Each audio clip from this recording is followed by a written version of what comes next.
My name is Tanya Marshall. I just turned 38, and on the night of my birthday dinner, I sat alone at a table set for 8. I'd confirmed it twice with my family, and my mother had promised me the night before that everyone would be there. Nobody came. When I finally called her, she laughed, music and glasses clinking behind her, my sister's voice threading through the noise somewhere. What I did next, one photo, one caption, brought my parents to my door in a rage and set off a chain of events that ended with me standing at a microphone in front of 85 people, holding an envelope nobody expected. But here's what none of them knew. By the time I sat down at that empty table, I'd already stopped paying for my seat in that family. I just hadn't said it out loud yet. Welcome back to the channel, where quiet people finally stop paying for seats at tables that were never really theirs. We tell stories about family, betrayal, and the kind of peace you have to walk through fire to earn. If any of that sounds familiar, drop a comment below and go ahead and subscribe, because this one starts with an empty table and ends somewhere I never saw coming. Let me tell you who I was before that birthday, because it matters.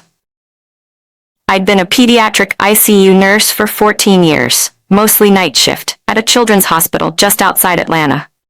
I've done chest compressions on a 7-year-old. I know what it is to wait for a heartbeat that doesn't come. That kind of work teaches you a certain steadiness. It also teaches you to become the one who handles things. And in my family, I was the one who handled everything. Birthdays, anniversaries, the date of my father's stress test, the name of my aunt's insurance agent. When my parents refinanced their house, I read the paperwork. When Aunt Pearl got audited, I sat at her kitchen table with a shoebox of receipts until 2 in the morning. I kept a color-coded calendar on my fridge with everyone's appointments. I traded good shifts at the hospital just so I'd never miss a family occasion. 14 years of nights, and I never once missed a Sunday dinner. I'm not saying this to sound like a saint. I'm saying it because for most of my life, I thought that was what love looked like. You show up, you carry things, and the people you carry will love you for it. Being needed and being loved look almost identical from a distance. It took me 38 years and one empty table to finally see the difference. Once I saw it, I couldn't stop seeing it everywhere. Sunday dinners at my parents' house had a choreography, and if you paid attention, you could watch the whole system run. That spring, my sister Renee had news. Her boyfriend, Dr. Malcolm Boyd, an orthopedic surgeon with a smile built for brochures, had been featured in the Hospital Foundation's newsletter, half a page with a photo. My mother stopped dinner cold. She had Renee hold the newsletter up next to her face for pictures, retook them twice because the light wasn't right, then posted 3 of them online before the roast even cooled. Her caption read, "Blessed doesn't begin to cover it." That same week, my unit had passed a state inspection with a perfect score. Something that happens maybe once in a nursing career. I mentioned it quietly, somewhere between the salad and the gravy. My mother said, "That's nice, honey, pass the rolls." Then turned back to Renee to ask what venue Malcolm's parents preferred for an engagement party, should one ever happen. Later, drying dishes, she said the thing she'd said my whole life, the way other mothers say, "Drive safe. We show up where it counts, Tanya." She meant it as wisdom. She'd built her entire identity on it. Church committee, garden club, the family Christmas card that took a month to get right. I nodded because I always nodded. On the drive home to my duplex, I did the math I never let myself do out loud. 3 photos of Renee that night. None of me. Not that night, not that year. I wasn't bitter yet. I was just counting, the way you count a patient's breathing without deciding anything about it. 2 years before all this, my father had triple bypass surgery, and I want you to understand how that went, because it explains everything that came after. I was the one who noticed his color at Easter and pushed him to see a cardiologist. I used 11 vacation days. I slept in the chair beside his hospital bed for 11 nights. The vinyl kind, that sighs when you shift your weight. I managed his medications through 10 weeks of recovery and drove him to cardiac rehab twice a week. My mother's contribution looked different. She organized the prayer chain at church, which is to say, she called 14 women and accepted their casseroles. When it was over and my father was walking the block again, she stood up at a church luncheon and announced, "We got through it as a family." Showing everyone a photo of herself with the surgeon, her hand on his arm like she'd scrubbed in beside him. My name never came up. I stood in the back with lukewarm coffee and clapped along with everyone else. And here's the part I'm not proud of. It barely stung. That's how normal it had become. The nurse in me recognized the pattern the way you recognize a rhythm on a monitor. Effort that photographs well gets celebrated. Effort that doesn't gets absorbed. My father squeezed my hand once in the hospital when the anesthesia was wearing off and whispered, "Don't tell your mother how scared I was." That was the truest thing anyone in my family said to me in years, and I held on to it longer than I should have. If you want to understand what I eventually gave up, you need to know about the cabin. My grandmother Odessa, my father's mother, owned a 2-bedroom cabin on a lake in Hartwell, about an hour and a half from my place. Every summer of my childhood was spent there. Marigolds along the fence, a recipe tin with her handwriting gone soft at the edges, a porch swing that creaked in a key I could still hum. Odessa was the one person who never asked me to be useful. When she passed 7 years ago, the cabin went into a family trust, and my mother, organized, respectable, good with committees, was named trustee. That first winter, a notice arrived at my parents' house. Delinquent property taxes, headed for county auction. My mother simply hadn't paid them. Not from hardship, from neglect. The cabin wasn't a place she performed for anyone, so it didn't exist on her calendar. I drove to the county office on my day off and paid the balance myself. A little over $2,400, before anyone else in the family even understood what the notice meant. Then I kept paying, every year for 7 years, quietly, out of my nursing paycheck. I never told a soul. The cabin was the last piece of Odessa I could still touch, and the key lived on my ring between my house key and my hospital badge. I thought paying quietly would keep it safe. I hadn't yet learned what all that silence was costing me, or that in my family, anything done quietly gets counted as nothing at all. So for my 38th birthday, I decided to do something I'd never done. Plan a party for myself. Nothing extravagant. Dinner for 8 at Rosalind's, the old steakhouse downtown with brass lamps and good cornbread, the place Odessa used to take me when I was small and needed to feel seen. I booked the round table in back for a Saturday, 6:30 p.m. The guest list was my whole world. My parents, Renee and Malcolm, Aunt Pearl and Uncle Otis, and my closest friend from the unit, Simone. I ordered a lemon cake with Happy 38th Tanya and buttercream, and I even printed little menus at the library because yes, I'm that kind of person. 38 felt like a threshold. I'd spent every family occasion of my adult life as staff, organizing, confirming, remembering. Just once, I wanted to sit at a table someone else showed up to. I remember standing in the bakery watching the woman pipe my name in white icing, almost embarrassed by how happy it made me. I should have known better than to schedule Hope on a weekend my mother controlled. I want to be clear. I saw signs that week and walked forward anyway. Renee had gone vague in the group chat. I knew Malcolm's parents were flying in from Charleston that weekend. My mother was on her phone more than usual, stepping into the hallway to talk. So I confirmed anyway, and Friday night I called her directly, because I'd learned the hard way that my family's silence is its own language. "Mom, tomorrow's still good, I need a head count." "Of course we'll be there, sweetheart. Don't fuss, you always fuss." I hung up reassured, which was the whole point. I had no way of knowing about the message she'd sent everyone else an hour later. I wouldn't learn what it said for 2 more days. Saturday I arrived early, of course. The table looked beautiful. White cloth, warm light, my little printed menus at each place, the cake waiting in back with my name on it. 6:30 came and went. Traffic, I told myself. By 6:50, I texted the group chat. "We're in the back room." I watched it deliver, then mark itself seen. Seen by Mom, seen by Renee, no reply. At 7:15, the waiter refilled my water and asked if I wanted an appetizer while I waited. At 7:40, he came back and relit a candle that had guttered, saying nothing at all, which was somehow worse, and also kinder. Simone was the only one who answered, stuck at the hospital covering a staffing gap, growing angrier on my behalf by the text. "Where are they, Tanya? Where is your family? I sat with my back straight, because 14 years of night shifts teaches you not to collapse in front of strangers. At 8, the kitchen sent out the cake anyway, with 8 forks. I stared at those forks for a long time. At 8:20 I finally called my mother. Music behind her, laughter, the bright clatter of a party in full swing. When I asked where everyone was, she laughed. Not cruelly, that's the part people never believe. It was light, social, the laugh she used with committee women. Oh honey, we had more important plans. Malcolm had proposed to Renee on Thursday. His parents were only in town through Sunday, so they'd thrown together an engagement dinner at the Camden Room. Your birthday comes every year, Tanya. An engagement is once. I asked why nobody told me, keeping my voice level while the waiter pretended not to listen. And my mother said the sentence that rearranged my whole life. We knew you'd make it about you. Somewhere behind her my sister's laugh rose and broke like a wave. I learned later from Aunt Pearl about the Friday message.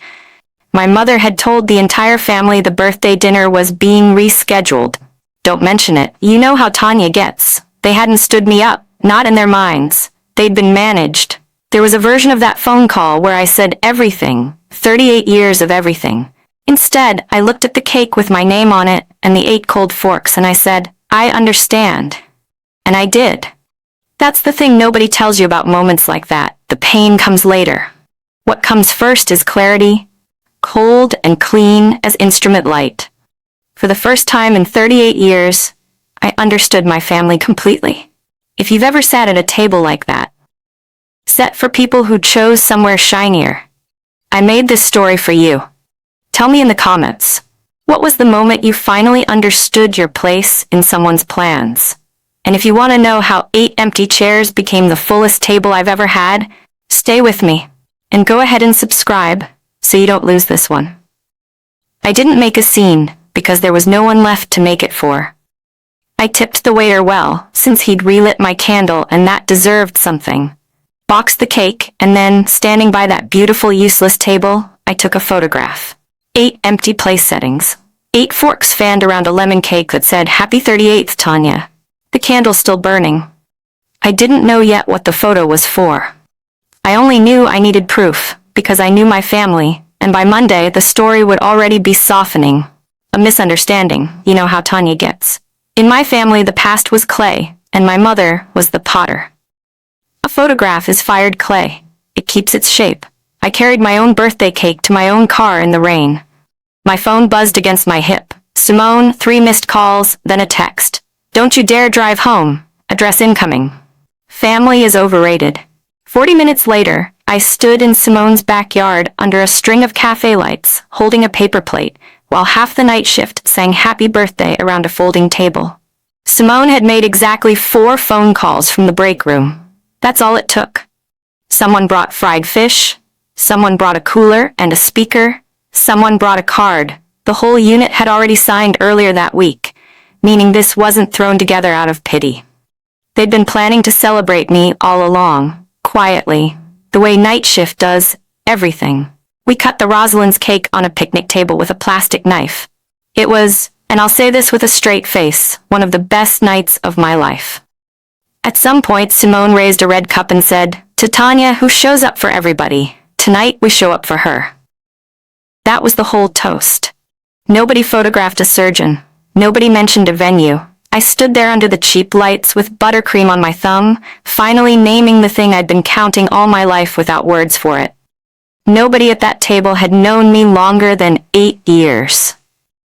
Everybody at that table had shown up in under an hour. That night in bed, I looked at my phone and realized I now had 2 photographs, side by side, from the same birthday. And that's when the idea arrived, quiet as a key turning in a lock. I woke up Sunday to 40 new photos in the family group chat, which apparently I was still in. The Camden room did look lovely. Renee's ring caught the light in every frame. I scrolled the whole album twice, waiting to feel something jagged. The clarity from the night before was still doing its work. Then a private text from my mother arrived, and I want to quote it exactly because it's a masterpiece of its kind. Beautiful night. Don't forget to congratulate your sister. It'll look strange if you're the only one who hasn't. Not a word about Rosalind's. Not a word about the cake, the 8 chairs, the phone call. The birthday had simply been deleted, and my only remaining job was to protect the optics of the engagement. A few minutes later, Aunt Pearl called, flustered and kind. "Honey, I'm so sorry we missed your dinner. Your mom said you'd rescheduled it." There it was, the Friday message. I'd like to say I was shocked, but the nurse in me just logged it the way you log a symptom that confirms a diagnosis. My whole family believed I had graciously stepped aside, because the person who controls the information controls the story, and my mother had been the family's sole news outlet for over 40 years. I thanked Pearl. I didn't correct her. Correcting relatives one at a time would take the rest of my life. There was a faster way to tell the truth, and it was sitting in my camera roll. I spent Monday off cleaning my duplex like it had wronged me, and everywhere I looked, the pattern surfaced. In my hall closet, still in its cardboard tube, sat my Nursing Excellence Award, never framed. My mother had a wall of frames going up her staircase. Renee's dance recital, Renee's graduation, the Christmas cards, and dead center, the family portrait from 12 years ago, taken the weekend I was working a double covering for a nurse whose son had been in a car accident. They'd gone ahead without me. When I'd asked about it once, my mother said, "You're always welcome to be in things, Tanya. You just have to actually be there." I found my nursing school pinning program in a shoebox, 2 empty seats in the second row that day, because Renee had a piano recital across town, and recital photographs better than pinning ceremonies. On the shelf above it, in a carton of papers I'd cleared out of Odessa's desk years ago, sat an old snapshot I'd never really studied. My mother at 16, standing beside a piano trophy, her smile stretched tight as wire, her own mother's hand clamped on her shoulder. I looked at it a while, then set it face down. I wasn't ready to understand my mother yet. I was still busy being her daughter. That night, I sat on my bed and opened the 2 photographs from Saturday. Here's what I posted, and you can judge me if you want. 2 photos side by side. First, 8 empty place settings, the candle, the cake with my name. Second, a folding table crowded with night shift nurses, my face mid-laugh, that same cake half gone. The caption took an hour to get right, and in the end, it was short. Turned 38 this weekend. Booked a table for 8. My family had more important plans, so my real family threw me a party in a backyard on 40 minutes notice after a 12-hour shift. Thank you for showing up. That's all love is in the end, people who show up. I didn't tag my mother. I didn't mention the engagement. I read it twice. It wasn't cruel. It was just true. And I'd spent my whole life keeping true things quiet to protect people who wouldn't cross a parking lot for me. I pressed post, set the phone face down, and slept 9 hours for the first time in a month. My old life ended while I was asleep, quietly the way it had lived. By the time I woke, the phone had been buzzing for hours. Comments, shares, 3 missed calls, and 1 voicemail from my mother that opened with my full name, read like a name off a warrant. The post got seen by exactly the circle my mother had spent 4 decades performing for. Church women, garden club, old neighbors. By Tuesday, it had a life of its own. Comments from nurses I'd trained, from parents of kids who'd come through my unit, and then, fatally, from 2 women in my mother's own circle. One of them leaving a single line, "Some people count best when they think no one's watching." Aunt Pearl called again. Her voice changed. "Tanya, honey, what really happened Saturday?" So I told her plainly. The reservation, the 2 confirmations, the Friday phone call, the 4th ring laugh. Pearl went quiet, then said, "She told us you'd rescheduled." I could hear a lifetime of small managed stories reorganizing themselves in my aunt's head. Meanwhile, Renee texted me for the first time since the proposal, wounded, as if she hadn't sat in the Camden room knowing exactly where I was and said nothing. I didn't answer. I'd learned something in the last 3 days. In my family's economy, my silence had always counted as agreement. Now, for the first time, my silence was being counted as a threat. Tuesday night, watering the marigold seedlings on my windowsill, headlights swept across my duplex and sat there, engine running. My mother didn't knock. She never knocks on doors she considers hers. She came through my front door mid-sentence, coat still buttoned, my father 2 steps behind her. "Do you have any idea what people are saying?" "No." "Hello." "No." "Are you all right?" She stood in my living room like a health inspector, cataloging everything wrong with my life in one sweep. Then she got to the point. The post was humiliating, vindictive. Sharon from church had called her. I was to take it down tonight and put up a correction, already drafted in her phone, blaming a scheduling misunderstanding. Mom, you told them I rescheduled.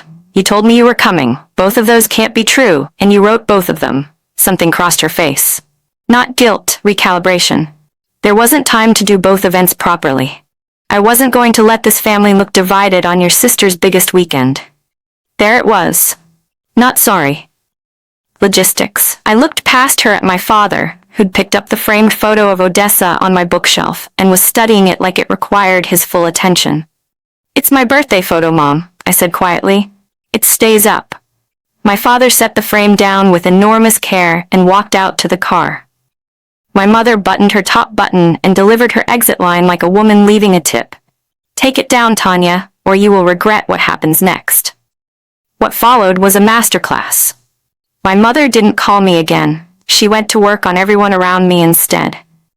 Within a week, the family narrative had a new draft. Tanya's overwhelmed at work. Nurses, the burnout, were very worried about her. She posted an old family photo captioned, "Family is everything. Forgiveness is everything." Cousins forwarded it to me, urging me to smooth things over. That's how the choir works. It doesn't argue with you. It just sings louder until your one note sounds like noise. I'll be honest, because this story only works if I am. I sat at my kitchen table more than one night that week, thumb hovering over a counterpost. I had the receipts, the confirmation texts, Pearl's account of the Friday message. I could have laid it all out and buried her. I didn't. Some of it was strategy. You don't outshout a choir, you just stop singing in it. But most of it was refusing to inherit her weapons. The cost of my quiet came due anyway. The engagement party invitations went out without my name on them. I found out I'd been removed from the family group chat when I went to check a date, and the whole thread had simply vanished. My cousin Faith stopped proposing coffee dates. Aunt Pearl started calling in whispers from her car, like I was a station she could only pick up at certain hours. I understood. Pearl bends whichever way the strongest wind blows, and my mother is a weather system. I won't pretend the isolation didn't touch me. It did. I picked up extra shifts, ate dinner with Simone's family twice a week, and kept watering the marigolds, which had gotten leggy and stubborn, like everything Odessa ever planted. Then, on a Thursday, two things happened within an hour of each other. Renee texted, "Can I come by Saturday? Just me." The first unmanaged sentence my sister had sent me in years, and the mail brought a thick envelope, my name typed, the return address a law office I'd never heard of. I stood it against the fruit bowl and looked at it all evening. Renee came Saturday morning without makeup, which, for my sister, is a form of disarmament. Eventually, she said something I never expected. "You think I don't know the game, Tanya? I know it better than you do. It's just easier when you're winning it." She said it without pride. For 1 second, I saw her at 9 years old, being turned toward a camera.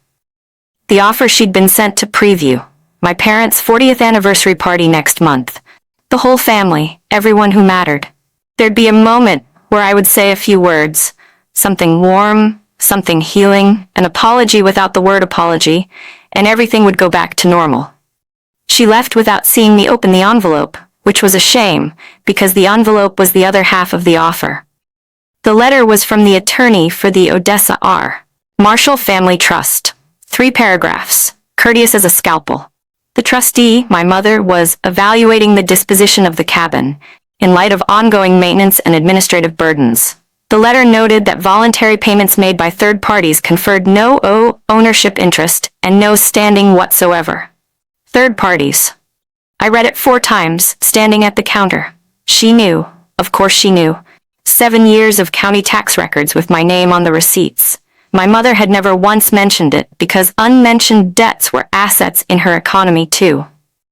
Translated out of legalese, I know about your arrangement with your grandmother's ghost. It buys you nothing. And if you keep embarrassing me, I will sell the one place you still feel loved. I paid for 30 minutes with a trust attorney, calm, reading glasses on a chain, who gave it to me straight. Sole trustee, broad discretion, no standing I could realistically enforce, And no, 7 years of voluntary tax payments created no legal interest. You could make her life difficult for a while, at real expense to yourself, and you would very likely still lose. I thanked her because she'd given me something better than hope, the exact dimensions of the cage. I saw the trap, I took it to a professional. I did everything a careful person does. The door was legal, load-bearing, and locked from her side.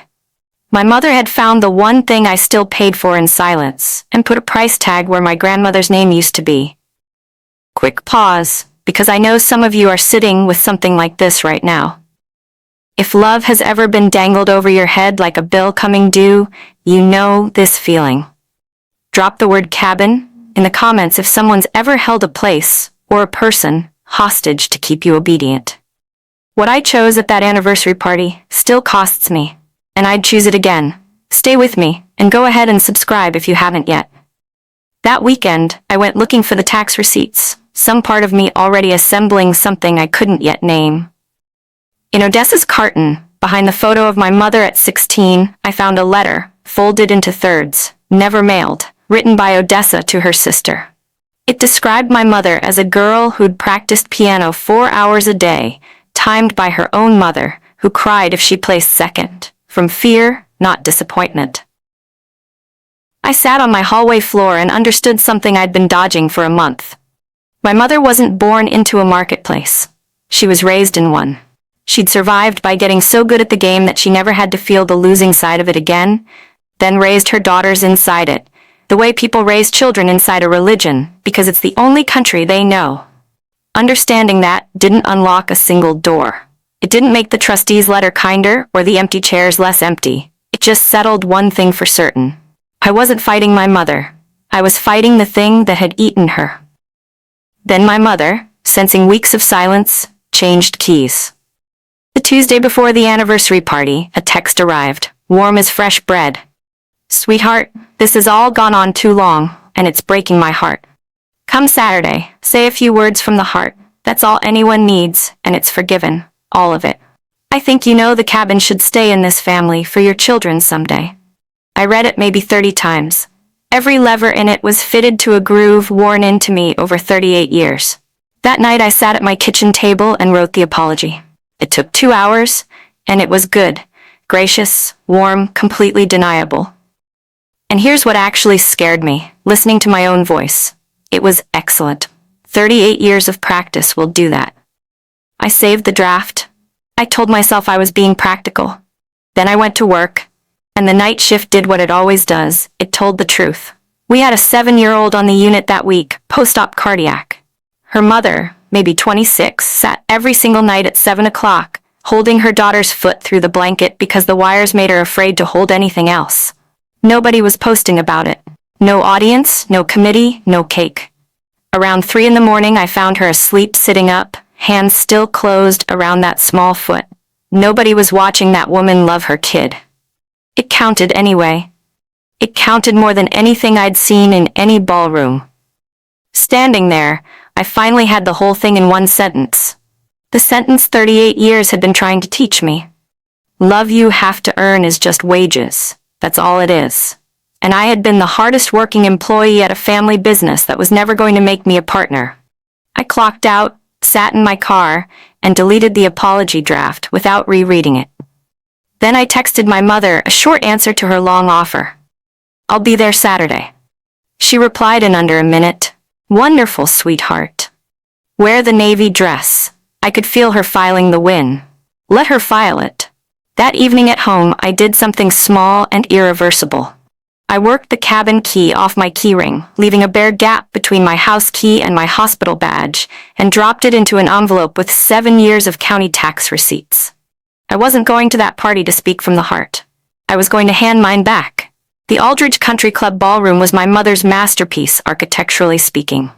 40 years of marriage, 85 curated guests, a banner in gold script, a 3-piece band, a 2-tier cake, I'd bet came from the same bakery binder as the engagement cake. 1 page later. My father stood near the bar in a suit he'd owned for years, shaking hands. When he saw me come in, his eyes did something complicated, then retreated to the safety of hellos. I'd come alone. This was my mother's stage, and I needed to walk it without a witness of my own. On a side table I found the printed programs. Cocktails, dinner, dancing, toasts, and there, second from the end, a few words from our daughter, Tanya. She'd typeset my surrender, scheduled between champagne and frosting. Reading my own name in that elegant little font, I felt strangely calm. In my clutch, the envelope sat flat and heavy, like a passport. Dinner happened around me. Then the band softened, the lights dimmed, and my mother took the microphone with the ease of a woman who has never once been interrupted in her own venue. Her toast was technically beautiful. 40 years, the house on Linden Street, raising 2 girls. A photo montage bloomed on the screen, and me appearing in the margins like a date stamp. Then her voice found its destination. Families get tested, she said, letting the room lean in. This year tested ours. But I raised my daughters to know that at the end of the day, family is everything, and real daughters always find their way home. She turned to me with the smile I'd been managed by for 38 years and said, "Tanya, I believe you have something you'd like to share." 85 faces rotated toward my table. I stood, smoothed my dress, and walked to the front carrying my clutch, which nobody thought anything of. My mother had scripted 20 minutes of my life for me. I'd brought an envelope instead. The microphone was still warm from her hand when I took it.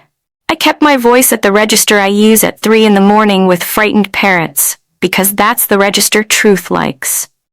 Happy 40th, Mom and Dad. 40 years is a real thing, and I honor it. My mom taught me my whole life that we show up where it counts. And she's right. She's more right than she knows. I looked at her. Still smiling, but her eyes had started doing arithmetic. 7 years ago, when Grandma Odessa died, the taxes on her cabin went unpaid, and the county scheduled it for auction. I paid them. I've paid them every year since, out of my nursing salary, quietly, because that porch was the one place this family ever let me be a daughter instead of staff. I'm not telling you this to embarrass anyone. I'm telling you because you all know me as the reliable one, and I want you to understand exactly what I'm retiring from. I set the envelope on the head table propped against the cake, the key, and 7 years of receipts. The taxes are paid through December. Mom, after that, the cabin is all yours, to keep or sell. And so is the story you'll tell about tonight. I know it'll be a good one. You always were the better author. A ripple went through the room, half laugh, half held breath. I came tonight because you asked me to speak from the heart. So here it is, the whole thing. I have spent 38 years trying to earn a seat in this family, and love you have to earn is just wages. I'm off the clock. Congratulations, you two. I mean it. I set the microphone back gently and walked down the center of that silent room, past Pearl's wet eyes, past Renee looking at her wine. Behind me, my mother's voice cracked at last. After everything this family has done for you. Until my father stopped it, from over by the bar, in a voice I hadn't heard since I was a girl. Diane. Enough. The last thing I heard as the doors swung shut was 85 people not clapping. It sounded like open water. In the parking lot, my hands finally shook properly, the way hands are supposed to after you set down something you've carried for years. Renee ran out after me, barefoot, holding Odessa's old recipe tin, pulled from the donate pile weeks before, kept for me. Mom's been staging the cabin for weeks, she said. That thing you said in there about wages. She stopped, jaw working. Take care of yourself now. You too, Renee? I mean that. I drove home with my grandmother's handwriting riding shotgun, the radio off the whole way. It was the first quiet in my life that didn't have anybody's name on it. Here's the accounting. The cabin sold that October for a little over $215,000, straight into the trust. My mother and I haven't spoken since. She tells her version of that night. It hasn't held up well. Too many witnesses. Renee's wedding happened without me in April, and it only aged like weather, not surgery. My father calls me the first Sunday of every month, and we talk about everything except my mother. I paid the taxes through December, exactly as promised, then closed the account I'd used for 7 years and opened a savings account named Odessa. My 39th birthday landed on a Saturday in June. I didn't book a restaurant. My backyard was full. Night shift friends, my elderly neighbor with his homemade pickles, a long wooden table my coworkers built me, 8 seats, Marigolds along the fence grown from seeds tucked in Odessa's recipe tin. Somebody took a photo. I never posted it. Some pictures aren't proof of anything. They're just your life happening at a table where every chair is full. Nobody at that table has ever needed me to earn a thing. If love keeps a ledger, it isn't love. That's my story. 8 chairs, 1 envelope, and a table that finally filled itself. If this reminded you of a seat you're still paying for, ask yourself tonight what it's really costing you.